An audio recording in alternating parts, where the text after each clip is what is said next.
Good evening and welcome to Imani Television's News Hour. We appreciate so much each and every one of you tuning in from different locations of our country and the entire globe. We hope your day has been both delightful and blessed, today being the 1st of April 2024. Happy Easter Monday to you wherever you're watching us from. We have a comprehensive lineup for you this evening, covering various aspects of the country. But before we dive into the stories, we'd like to remind you to stay connected with us on social media.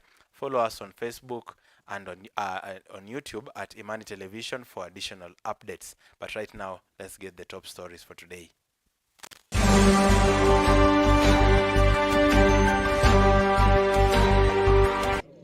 Mara wanasema kwamba wale women reps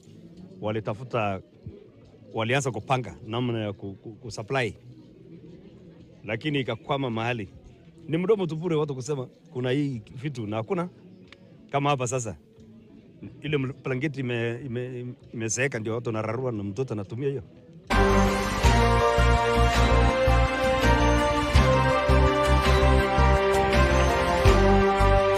Hii maneno iangaliwe kabisa. Kuna wale ambao wamenunua tayari wametuonyesha hiyo mbolea ni mchanga. Hatutaki watu wetu watumie pesa kununua mchanga. Kwa hiyo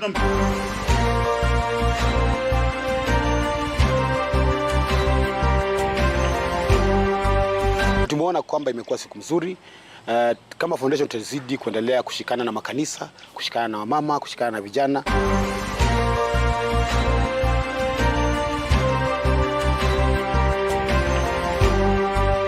Welcome, tuliamua kuifanya Marere kwa sababu hapa kuna watoto wengi sana ambao ni watoto wetu wameathirika na mihadarati na wamesahaulika. Naona kweli kuna shida kubwa sana ya afya.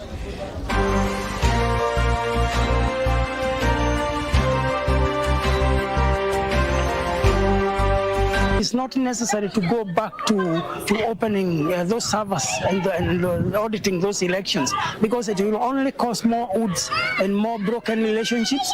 I think it is important for us to adhere to the court, because you are the same.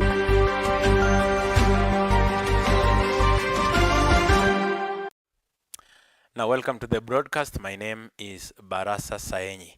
Non-governmental organizations and youth leaders are calling on the government to intervene and rescue vulnerable and street families who rely on government services.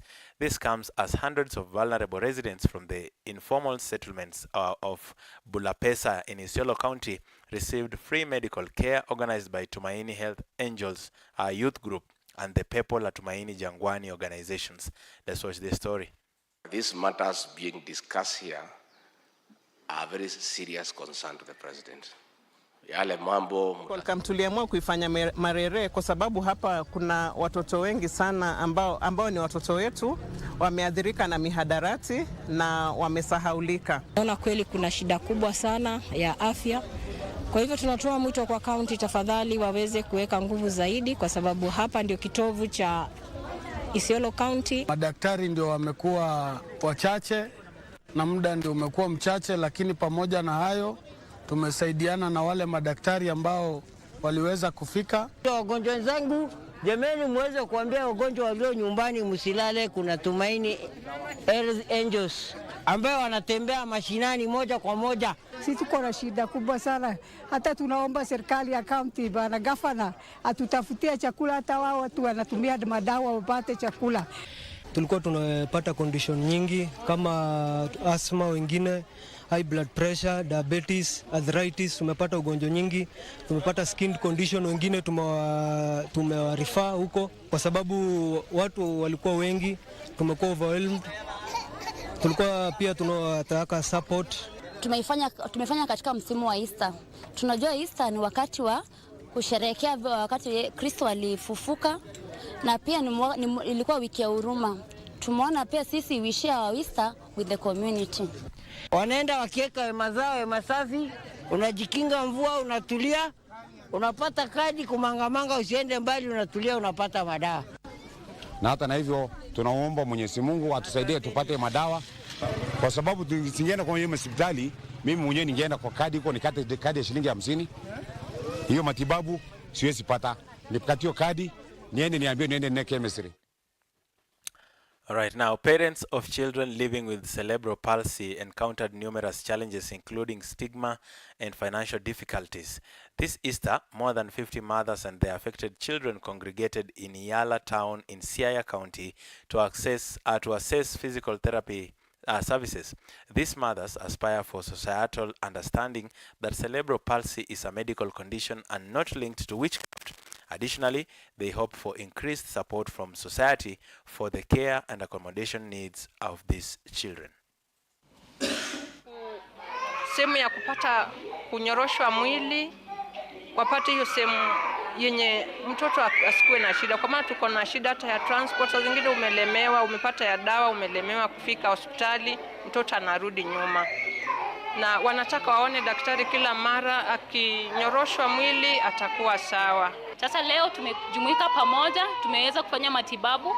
Kwa jumla tumeona watoto wengi, wako karibu watoto 60, tumewaona na madaktari tofauti tofauti.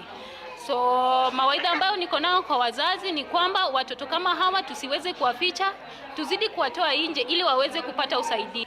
The intention for this was to just create same awareness that we've been creating all through as Omni.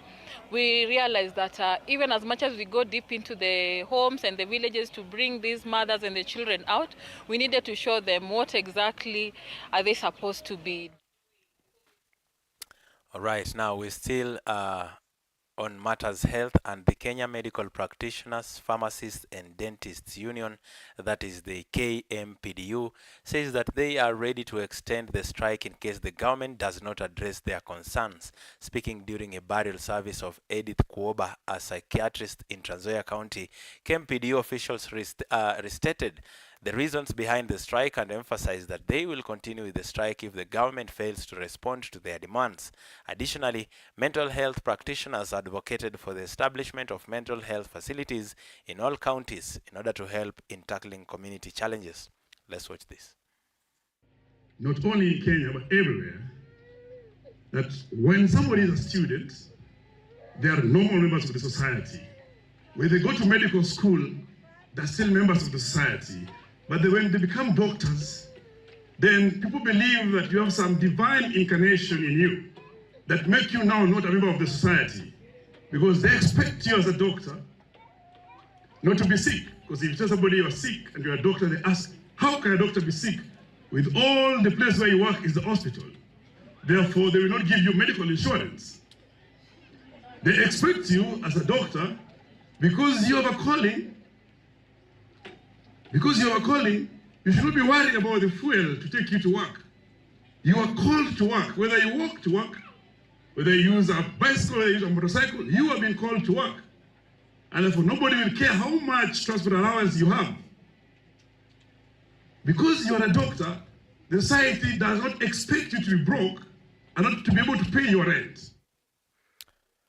Now, away from that, a section of clerics in Kiambu County have warned that reopening of 2022 Independent Electoral and Boundaries Commission servers could reopen political animosity and plunge the country into anarchy.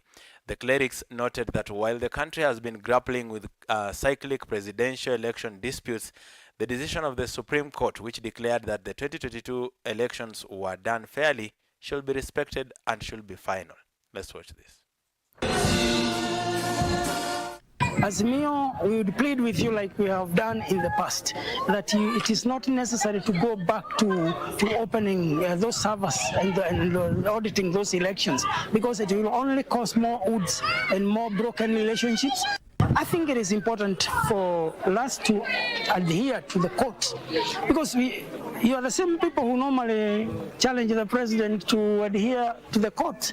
Any directive inatoka kwa koti, any decision inatoka kwa koti. Wewe kama Kenya, wewe kama kiongozi ni lazima utii mahakama. Kwa hivyo kwa hili swala la NADCO na koti zetu ambazo tunaziheshimu zimetoa ule uamuzi, ombi langu ama mawazo yangu na matumaini yangu ni ya kwamba tutaheshimu ule uamuzi wa koti. Biashara ni kama kidogo kidogo zinarudi vizuri, kama mimi ni mwanabiashara mdogo, so tukianza kurudisha zile mambo za uchaguzi vyenye tu Azimio. Now, from matters politics, we head to tourism, and stakeholders from the Kenya and Uganda tourism sector are optimistic that the market will be boosted by the annual joint events. The two countries have recorded 20% in tourism numbers in recent years. Lindsay Matwa has more details. The Kenyan coast in Uganda continues to upfront own tourism sector. This is after a few years of interference by the COVID-19 pandemic, but after organizing tourism conferences that were successful and trips for 2 years in a row, things are going on well. The first ever Uganda festivals that will run across 3 counties of Mombasa, Kwale and Kilifi is now seen as a milestone. We are really trying to use culture and golf to grow the tourism numbers between our two countries, since, as we know, Uganda is already the #2 source market for Kenya in terms of visitors, and Kenya is the #1 source market for Uganda, again, in terms of visitors. So this is something on which we are building to grow the numbers, to encourage regional tourism, so that we also stop that seasonality of relying so much on the international arrivals. Tourism stakeholders says the festival will be among the issues to leverage on to increase numbers. 350,000 Kenyans have visited Uganda as Kenya welcomed 200,000 Ugandans in the last 12 months. Ugandans with their unique cultures are expected to showcase their cultures as seen from the famous group of Ndere. Kwa sababu kwa muda mrefu sana tumekuwa tukiuza fuo zetu na safari, lakini kwamba tuna fursa ya kuweza kuangalia culture na tamaduni ni jambo ambalo linatupendeza sana, kwa sababu kumekuwa na mabadiliko makubwa sana kwa watalii ambao tunaendelea kuvutia. But this also proves that Kenya is wider than that. That's why we are called magical. During a media launch for the event at the Uganda Consulate in Mombasa, participants say they were ready to put their best forward as they learn from each other. The part that we're playing in this is we're going to be hosting the inaugural Kilifi County Uganda Open Golf Competition. In Vipinga Ridge, we've got a PGA-rated 18-hole championship golf course that we've been working on to make sure that we are at the top of the game. And with the teams from Uganda and the teams from Kenya coming together, we're going to really use this as an opportunity to be promoting sports tourism. This will be happening at the mid-April at the coast. The festival is expected to compensate for the low numbers of the local tourists. Sasa sahi biashara iko kweli, lakini sio vile. I don't know if it has affected. The only thing I've seen is on the business side. So many shops have been closed in town. Biashara imekuwa chini kuanzia mwezi wa kwanza, mwezi wa pili. Reporting for Imani News Hour, I am Lynn Simatwa. Well, thanks so much for Detailed story. Let's head back to our home county. Leaders from Trans Nzoia County says that food production this year might decrease if the government fails to address the issue of counterfeit fertilizers in the country. Being led by Governor George Natembeya, the leaders stated that farmers are currently struggling to access fertilizer as the planting season starts in final phase. Elmelda Nyangasi has more details on this story. The issue of farmers in obtaining inputs and the presence of counterfeit fertilizers in the market not only worries the farmers but also the leaders from Trans Nzoia County, which is known for its abundant food production. Governor George Natembeya of Trans Nzoia County says that despite the increase in the number of people engaging in farming, the fertilizer crisis seems to be disheartening many, hence urging the government to prioritize this matter. Hii maneno iangaliwe kabisa.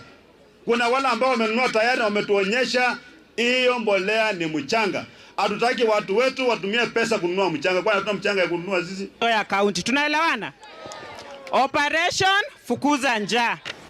This leader states that the planting period is running out while farmers are left in uncertainty, not knowing the quality of fertilizers they are purchasing and enduring long queues to acquire the product. Na tunasikia kwamba iko mbolea fake inatembea umuumu. Mumeona hiyo mbolea? Ningependa kutoa onyo kali sana. Rais wetu ametoa mbolea ambaye ni halali huko Nairobi. Kufika hapa ground iko cartels ambao wanabadilisha mbolea, wanaweka mawe ndani. Mbolea ya serikali ambayo inakuja Trans Nzoia ni kidogo sana. Haitoshi. Watu wanang'ang'ania mbolea kule kwa serious. Na tulikuwa tumekubaliana mbolea ikikuja ya kutosha tunatoa hapa kwa serious tunapelekea wananchi mashinani. This is happening as the Trans Nzoia County government continues its efforts to provide over 180,000 residents with free seeds to increase maize production and enhance food security in the country. Kama mbolea mbaya tunaomba tu serikali iweze kuangalia, hasa sisi kama wakulima tunahitaji mbolea nzuri ili tuweze kuwa na manufaa mema, matokeo mema katika ukulima. It is usual that the planting season typically starts in March and concludes in April each year. Hence the need for inputs before the end of this month. These are efforts to ensure that many residents of Trans Nzoia County are involved in maize farming activities, but the shortage of fertilizer might undermine these efforts. Reporting for Imani TV News Hour, my name is Nyangasi Melda. Well done, Imelda. Now, as we move forward, a group of women have gathered to undergo additional training on how to effectively use their mobile phones to boost their businesses cross-border. Over 140 women living with disability in Busia and Malaba border region are getting trained on the new market system through online platforms that were introduced at the border to enhance trading opportunities for women from Kenya as well as the neighboring country of Uganda. Janet Namalo has more details. Kupitisha vitu pia si rahisi. Kwa vile unaweza nunua huku machunga, ukisema upite nayo panya roots hizi wanakunyang'anya. Nilikuwa ninanyanyaswa. Nilikuwa napitia changamoto fulani kwa vile sikuwa ninajua unaweza advertise kazi yako kwa mtandao na ukapata wateja. Before I was trained the first time in Kenya, okay, we had customers for our products. But when I was trained how to use Isoko, we have now got more customers. We have market information. And when we are carrying our goods, they no longer want to confiscate our items there because we can go and pay the little tax and allow us go through. So for us as women with the disabilities, we don't suffer like other women because we have 3 challenges. We suffer as women, as mothers, and as women with disabilities. The business fraternity we are having, women living with disabilities, men living with disabilities, but most people don't recognize them. You find when they call them for such trainings, if you check in the session, you find only 1 or 2 who are being invited for such training. So for a very long time, in the trading sector, women... All right, now that story was produced by Janet Namalwa. Moving forward, as a way of celebrating Easter in Vihiga County, Singing competitions involving choirs from different churches from 5 wards were organized and held in Luanda. The total number of groups involved in the competitions were 36.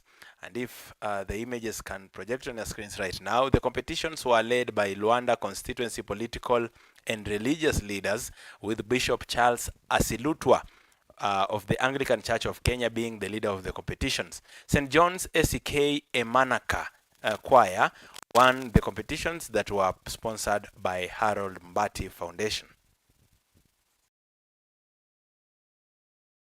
Siku mzuri. Kama foundation tutazidi kuendelea kushikana na makanisa, kushikana na wamama, kushikana na vijana, kusaidiana tu kwa ujumla kuhakikisha kwamba sisi tumekuja tukabadilisha hii constituency yetu ya Luanda. Now, many young girls in pastoral areas of West Pokot County are facing challenges due to lack of sanitary towels, forcing them to drop out of school or miss classes when they begin menstruation because they cannot afford sanitary towels. In the absence of sustainable and affordable menstrual care products, some women and girls are resorting to using unhygienic and inappropriate items such as mattresses, newspapers, old rugs, and so forth to manage the periods. Leaders from West Pokot County are now urging Gender Cabinet Secretary Aisha Jumwa to distribute the sanitary towels meant for learners after President William Ruto allocated funds to the 47 women representatives in the country. Let's listen in.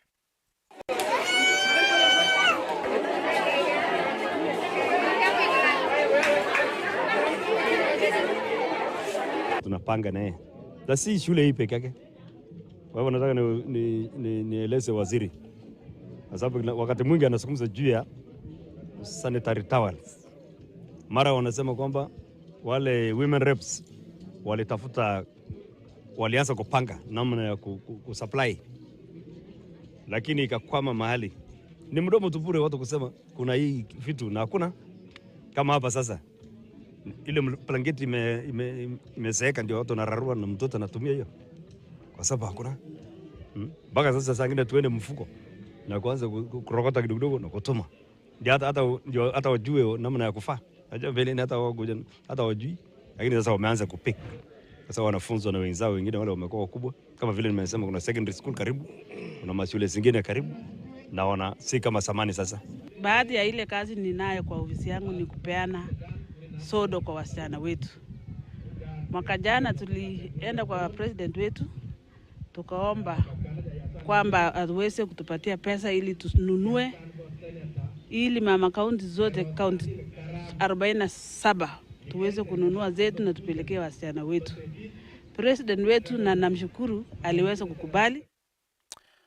All right, now the news from West Pokot County concludes our news coverage for tonight. From our news desk, stay tuned to Imani Television for a continued experience of spiritual awakening programs, soul uplifting gospel music, and informative updates. My name is Barasa Saenyi, and on behalf of our production crew, we say thank you so much for watching News Hour this evening. We wish you a blessed night.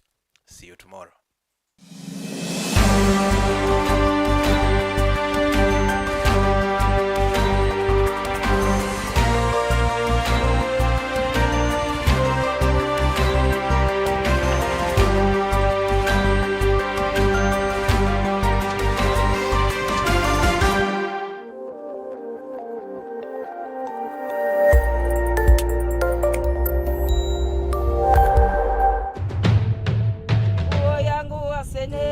Africa.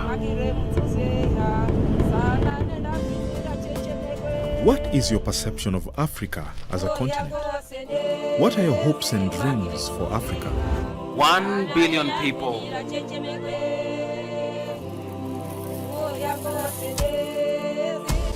55 sovereign states, with at least 7 of these being the fastest growing economies of the world.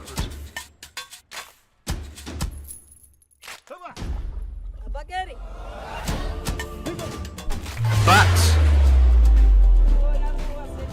there is still so much untold stories that we are yet to be told.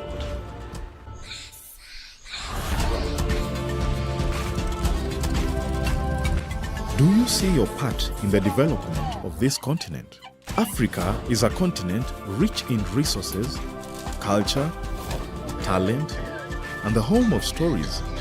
Stories that bring joy, stories of resilience, strength, and a never-dying spirit that gives hope. Voices of people who have pushed beyond limits to make positive change in the African society. Which is why I'll be bringing you African Vision Voices in line with Good News Productions Africa to highlight the heroes and the heroines of Africa together with African news content. My name is Francis Msakali. See you then.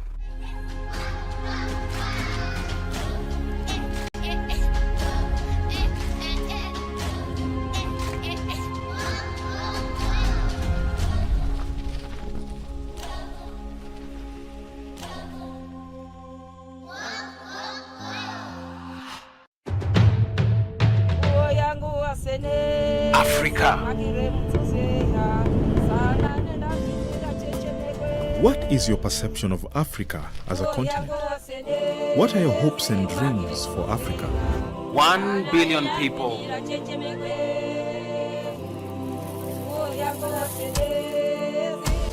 55 sovereign states, with at least 7 of these being the fastest growing economies of the world.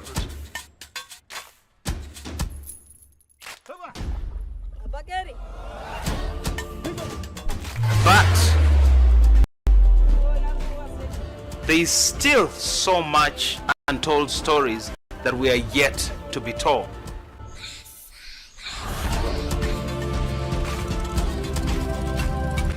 Do you see your part in the development of this continent? Africa is a continent rich in resources, culture, talent, and the home of stories. Stories that bring joy, stories of resilience, strength, and a never-dying spirit that gives hope.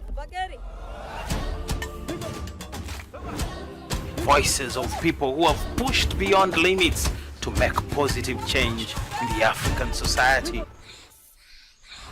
Which is why I'll be bringing you African Vision Voices in line with Good News Productions Africa to highlight the heroes and the heroines of Africa together with African news content.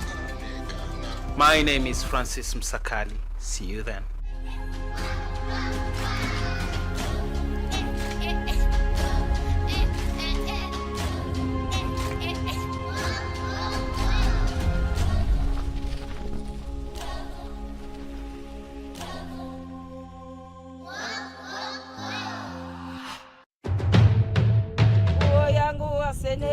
Africa. What is your perception of Africa as a continent? What are your hopes and dreams for Africa? 1 billion people.